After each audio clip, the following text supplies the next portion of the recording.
Mars को orbit करने वाला नासा का कौन सा स्पेसक्राफ्ट है जिसने कांटेक्ट लूज कर दिया है? तो इस स्पेसक्राफ्ट का नाम है मेवन, जिसका फुल फॉर्म है Mars and atmosphere volatile evolution, जिसको लॉन्च किया गया था साल 2023 में और मार्स की ऑर्बिट में ये पहुंचा था 2014 में। अब ये क्या है, कांटेक्ट लूज कर दिया है।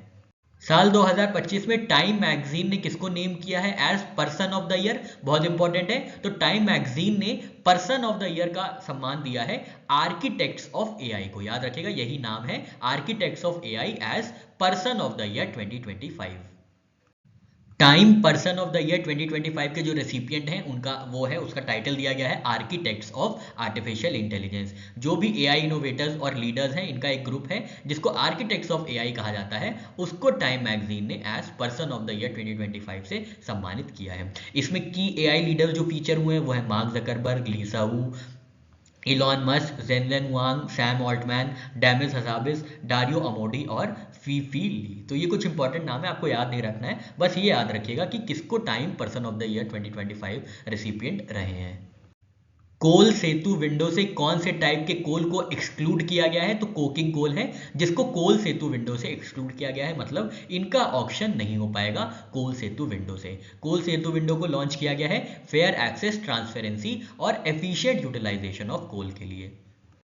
पगड़ी सिस्टम क्या है? तो पगड़ी सिस्टम है जहां पे टेनेंट्स जो हैं एक बार प्रीमियम देते हैं, जिसको पगड़ी कहा जाता है, वन टाइम प्रीमियम, और उसके बाद बहुत कम जो है लो मंथली रेंट देते हैं परमानेंट ऑक्यूपेंसी के साथ। अब जो है महाराष्ट्र ने एंड किया है पगड़ी सिस्टम को। तो आपसे ये पूछा जाएगा पगड़ी सिस्टम कहां पे एंड किया गया है? तो याद रखना है महाराष्ट्र में।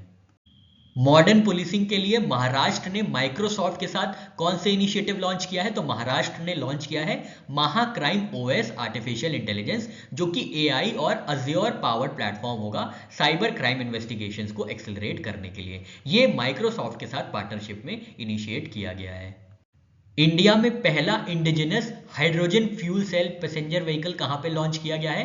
तो ये नमो घाट वाराणसी में लॉन्च किया गया है। इंडिया में पहली बार स्वदेशी निर्मित hydrogen fuel cell passenger vehicle, और इसको डेवलप किया गया है कोची शिपयार्ड लिमिटेड द्वारा। इसको फ्लैग ऑफ किया गया है यूनियन मिनिस्टर सर्बानंद सोनोवाल जी द्वारा। यूनियन मिनिस्टर सर्बानंद सोनोवाल जी ने नमो घाट वाराणसी से फ्लैग ऑफ किया इंडिया का पहला indigenous hydrogen fuel cell passenger vessel. इसको ओन या ऑपरेट किया जाएगा inland waterways authority of India द्वारा। पहला कमर्शियल रूट कहां से कहां तक था? तो ये 5 किलोमीटर तक था, नमो घाट से ललिता घाट तक। वेसल के स्पेसिफिकेशंस की बात करें तो 24 मीटर कैटमरान है, 50 पैसेंजर्स की कैपेसिटी है, सर्विस स्पीड जो रहेगी वो 6.5 नॉट्स की रहेगी। इंडिया में किस जगह पे लियोनेल मेसी की 70 फुट आयरन स्टैचू को अनवील किया गया है? कोलकाता में किया गया है। अर्जेंटीनियन फुटबॉलर है लियोनेल मेसी, जिनकी 70 फुट आयरन स्टैचू को अनवील किया गया है। ये क्या डिस्क्राइब करती है? तो Messi lifting FIFA World Cup trophy 2025 जो है इसकी स्टैचू बनाई गई है।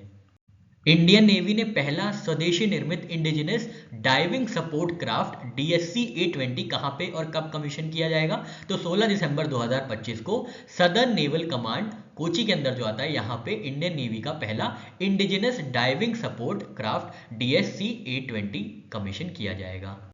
16 दिसंबर 2025 को कोची सदर्न नेवल कमांड में कमीशन किया जाएगा इंडियन नेवी द्वारा first indigenous diving support craft A20, जो कि पहला इंडिजिनस डाइविंग सपोर्ट क्राफ्ट होगा, जिसको बनाया गया है Titagarh rail system limited Kolkata द्वारा। ठीक है, क्लास का साइज बात करें तो 5 इंडिजिनसली बिल्ड वेसल्स हैं जिनका डिस्प्लेसमेंट होगा अराउंड 390 टन का। डिप्लॉय कहां किया गया? तो हमने देखा सदर्न नेवल कमांड कोची में इसको डिप्लॉय किया जाएगा।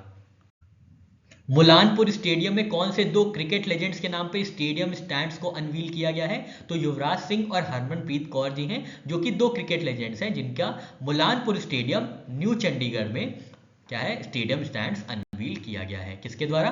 पंजाब चीफ मिनिस्टर भगवंत मान जी द्वारा। द कोको कोला कंपनी के नए सीईओ किसको अपॉइंट किया गया है? तो हेनरिक ब्राउन होंगे, जो कि नए सीईओ होंगे कोको कोला कंपनी के 31 मार्च 2026 से, और ये स्थान ग्रहण करेंगे जेम्स क्विंसी का, जो कि आउटगोइंग सीईओ हैं किसके? द कोको कोला कंपनी के।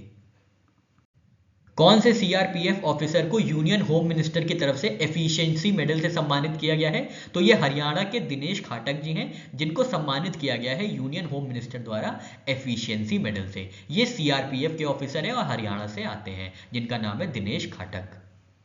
भारतीय भाषा उत्सव 2025 की थीम क्या है? इसकी थीम है मेनी लैंग्वेजेस वन इमोशन। और भारतीय भाषा उत्सव को आयोजित किया गया था 12 दिसंबर 2025 को मिनिस्ट्री ऑफ एजुकेशन द्वारा नई दिल्ली में। शिवराज पाटिल जी 1991 से 1996 के बीच में कौन सी पार्लियामेंट्री पोजीशन होल्ड किए थे? तो वो स्पीकर थे लोकसभा के साल 1991 से 1996 के बीच में। शिवराज पाटिल जी का 90 वर्ष की आयु में 12 दिसंबर 2025 को महाराष्ट्र में निधन हो गया।